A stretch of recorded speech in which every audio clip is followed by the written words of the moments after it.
Hey everyone, this is Nitro. In this video, I want to cover the way to design your Apex Arena box properly because unlike the past seasons, like from Season 1 to Season 5, Apex Arena boxes no longer are very one-dimensional. There's lots of ways you can design your box now, so I want to go over it in detail because I'm seeing a lot of people make very obvious mistakes with their Apex boxes. So first, I'm going to talk about the way Apex Arena Season 5 boxes look like, simply because it was the most recent season where boxes were still one-dimensional. And that was the season where Mythical and Dark factions were dominant. The whole point of the boxes was basically you go wild with AoEs that had lots of debuffs. And because it was just focused on two factions, Mythical and Dark, everyone's box was basically identical. There were only very minor adjustments between people's boxes.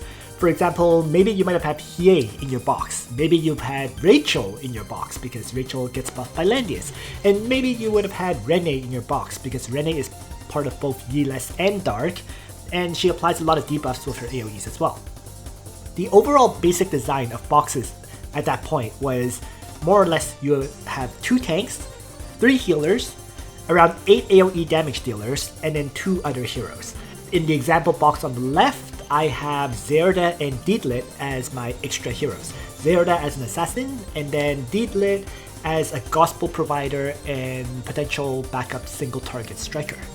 Now let's show some other AoE boxes that were used by players in Season 5. And this was the box of Desulife and Autorun in their semifinals match against each other. In the case of Desulife, he actually doesn't have Ares in his box and instead has Luna there. I don't know if that was just an adjustment he made for this specific fight or what. I'm certain he has Ares built back then. But in any case, that was literally the only difference between my box and his. I have Ares, he has Luna. As for on Autorun's side, Autorun is also running a very similar box to me. The difference there is he threw in Omega into the mix. So he has Zerda, Deedlit, and Omega. And he gave up one of the AoE attackers, which was Listel. This was an adjustment very clearly because Desulife has no skill enchants on his characters, so Omega could have potentially taken full advantage of that to one-shot characters. But once again, almost everyone's box was completely identical, and that was the case from Season 1 to Season 5. You just ran the most meta heroes possible that you had built, and just did as well or as poorly as you did, depending on how well you played, depending on RNG, and depending on your enchants and gear. But now, let's move on to Season 6. And Season 6, the big difference is that it has become wide open for box design, unlike the previous seasons. This is because of the new additions they added, especially let's say the 2nd anniversary, as well as SP class for Elwyn, which makes him a viable character again. There is a lot of new soldiers and more soldiers coming, and a lot of those soldiers make previously unusable heroes usable, and there's going to be new exclusives and so on, all of which help improve characters, like exclusives and 3C skills. So the end result is, for example, almost all tanks have some way of reviving now. Here's a list of the tanks that can revive. Freya and Lennon can both revive via Redeemers. Elucia's talent provides revival. Landius revives via Indomitable. Albedo revives via talent. Vargas and Emilia also revive by talent. Hilda also revives via talent. She's not out yet, but she will be in 2 months, so in March. And then finally, Sumere kinda sorta has a revive via using one of her skills, which gives her a buff that revives. She's a little bit more iffy because that buff can be dispelled, but it just goes to show how many characters have ways of reviving, and these are all tanks. In addition to just these tanks though, there's a whole bunch of heroes that currently exist that also can revive, and a list of them are as follows. Hobo has Indomitable, so he can revive. Yulia can revive via her talent. Elwyn has 1 revival chance in the SP class. Chris can equip Redeemers, which provides a revival chance.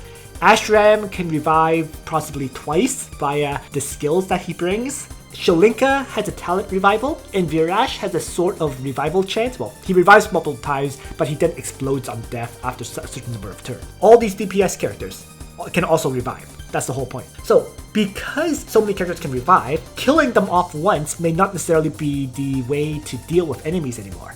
So, character synergy has become far more important than in the past, especially since the range of heroes you can use in Apex has widened dramatically. The synergy between the different characters in your box has become far more important.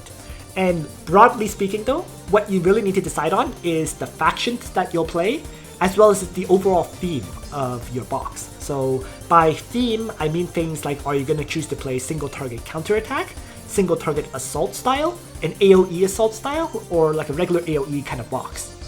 And I'll go over these kind of boxes in the next bunch of slides. A few more things to mention before I start getting into box designs. First is that for Season 6, we can very much say that the era of Yeeless Legends boxes is mostly over. Landius has declined dramatically in his utility overall, and this is because of several factors. One of the most major factors, of course, is that most range attacks will now come at 3+ range. So Landius, who used to be a dominating factor because he counterattacks against any character who attacks him, is no longer as important anymore. If all the range attacks are going to be coming at 3 or more range, then Landius is not doing a counterattack, in which case that counterattack aspect can mostly be neglected. So as a result of this, only 84 of the top 256 players in China, so during the Apex playoffs for their Season 6, actually had Landius in their box. And the main reason you would be using Landius is if you had a lot of Yeeless Legends heroes still in your box. These would be Himiko, Hobo, and Wilder. So if you use those 3,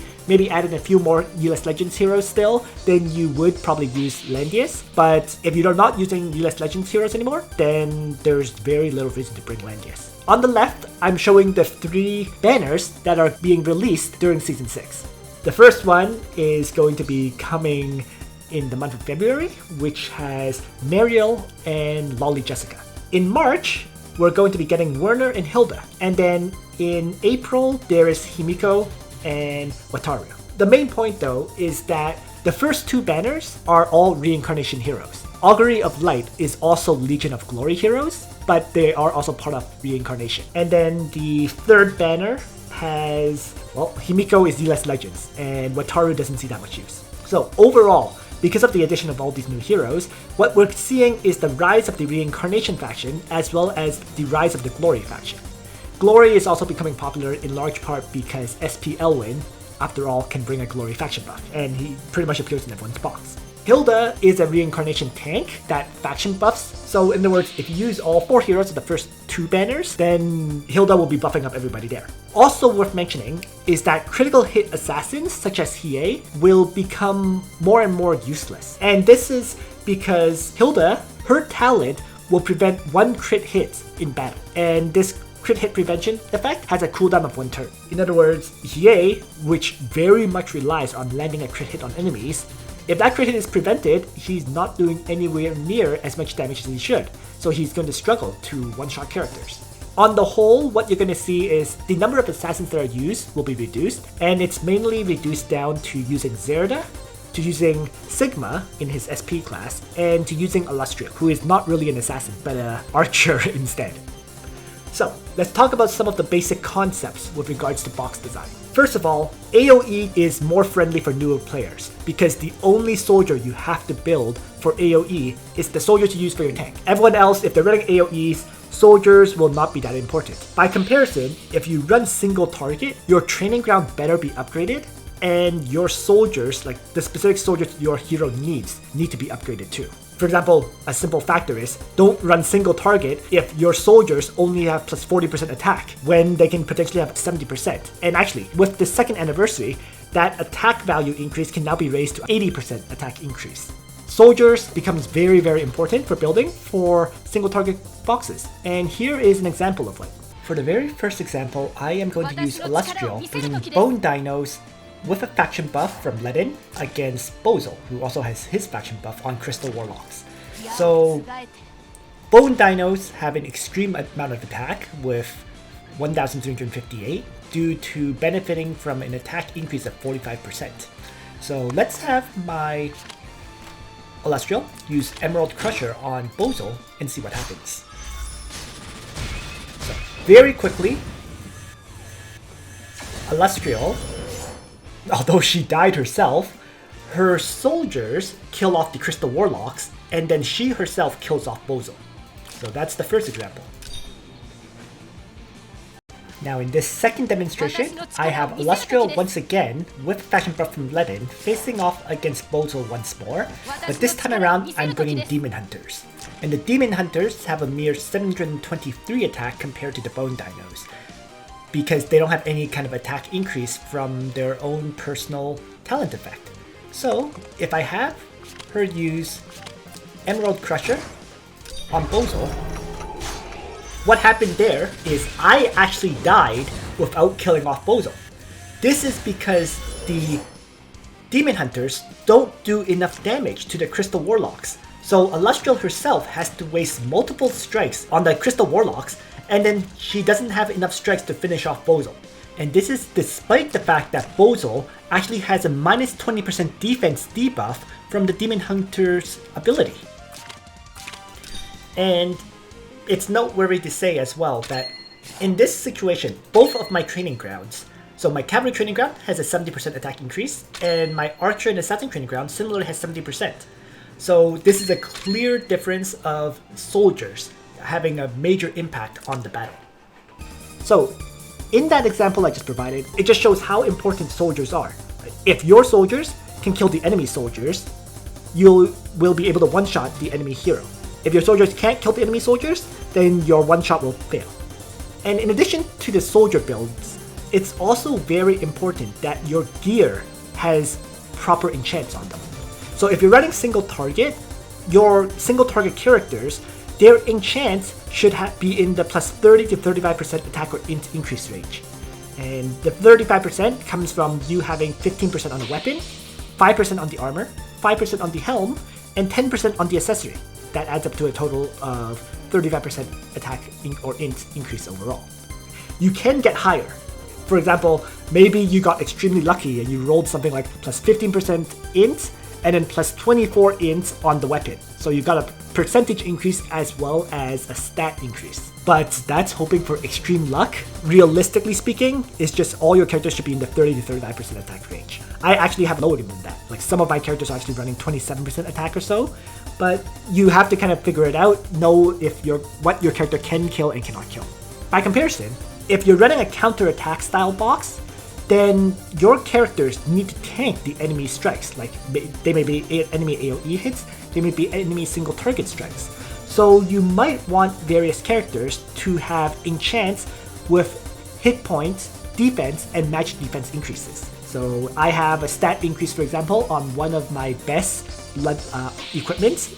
This is a Thorns enchant, which is for one of my tanks, but you see that it provided 11% hit points, 15% defense, as well as another 8% magic defense. Hoping for all three stats with percentages is not that likely, but maybe you're going to have to need all your damage dealers or all your AoE attackers to have, let's say, plus 10 to 15% hit point increase with 5% int, and then the third stat can be whatever. Right? Ideally it would be defense or magic defense, but let's not hope for 3 percentage stats for every piece of gear.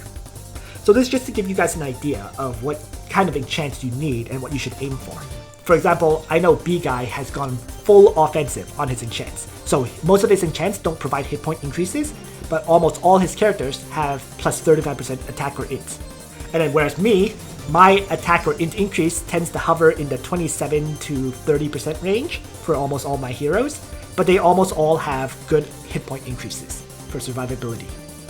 So, continuing on with the basic synergy of heroes that I previously mentioned, we're now going to move into some of the examples as well. The first thing is the tanks you utilize should faction buff the heroes you use. It's a simple concept, but it really needs to be mentioned. If you use Landius, you should use the less legend heroes in your box. In the case of my box on the left that I'm currently using for Season 6, I have Freya and Ledin as my tanks. And this is because Freya buffs Origins of Light, and the Origins of Light heroes in my box at this time are Juggler, Illustrial, Akaya, and Deedlin. Ledin is my other tank, and Ledin will buff up Elwyn, Illustrial, Akaya, Liana, and Yulia. There is some overlap of the heroes in terms of the faction buffs, but that's also because I don't know which tank is going to get banned. Juggler is also in the box, and Juggler is of course a tank as well, but I actually consider Juggler more of a damage dealer. He's more of an assaulter. AoE with Secret Beast him, then Beast Shock kind of thing, then a faction buffer or traditional tank. He does tank hits, don't get me wrong. His role is not entirely just for purely tank. Looking at the characters I'm using in my box, it's worth mentioning that Landius is clearly not worth it in this box, because I would only have 2 heroes who would get faction buff by Landius, and that is Hobo and Wilder. The other thing to mention here is that very often when I deploy Hobo, he is bringing his own faction buff, because Hobo's faction buff for the mythical faction would buff up Juggler, it would buff up Yulia, it would buff up Reen, it would buff up Rosenseal, and it would buff up Zerida. So generally speaking, when I play Hobo, he is bringing his own faction buff, and plus Landius does not have a proper role in my Apex box, which is why he's not in there. Despite me mentioning that you should generally utilize tanks that provide a faction buff, there are alternatives to not bringing a faction buffing tank for your characters. And these include the following. Sophia, because anytime she casts a spell on allies, they get plus 15% attack, plus 30% defense, and plus 20% magic defense. It's kind of like a faction buff, effectively. You're losing 5% attack or int, but it works well enough. If your tank is Estelle, Estelle buffs all stats by 12.66%, and it also gives all heroes plus 1 mobility. So Estelle is very much a poor man's faction buff, if you will. It's actually used more often for the mobility section than anything else, but it's worth mentioning that there are times where Estelle can work as I said, a poor man's faction buff, if you will. Similarly, Imelda or any other hero who brings mass attack can kind of function as a faction buff too, because the mass attack will provide the plus 20% attack or int that you need to output damage. But keep in mind that if you're using mass attack, first of all, it does only last 2 turns, and second of all, your heroes will be very, very vulnerable and easy to kill. They're missing 20% defense and 30% magic defense, so they're very, very vulnerable as a result. Keep in mind the buffs also affect the soldiers, so your soldiers will be weakened too. You could get one-shotted very easily, or you could get AoE down very easily. And finally, Akaya, when she casts her mobility buffing skill, it provides plus 30% attack as well as plus 2 mobility to all characters in range. So this is like the highest attack increase value possible, and it just makes Akaya a great character for allowing your other units to assault the enemy. Going back to my box once again, it has been mentioned that all of my characters would like to get a faction buff of some kind, except for Wilder. Wilder in my box has no faction buff, but I accepted that as one of the weaknesses in my box. And in the first place, that's partly because Wilder, if he dies, he activates his 3C, high stakes. So I'm willing to take that, I guess, threat of having a Wilder who has no faction buff, but he would work pretty well in this box overall. So this is just an example of some of the basic synergies. Right? All of my characters have multiple ways of getting faction buffs mostly, and there's just some good synergy going on all around. In terms of gameplay, well, I've already shown this box in various videos, but essentially I have various ways of victory, such as assassinating the weaklings, or pulling and disabling enemy guards or vulnerable units to take them out easily, and then seizing an advantage and then rolling away with it. I have a whole bunch of other examples to provide, but I'm going to stop this video here because I think I've already provided a lot of information. So part 2 will have additional examples from other people who reached Langrisser rank already, as well as from people on the Chinese server. Thanks for watching everyone, I hope you found this video useful so far, and on that note, Nitro out.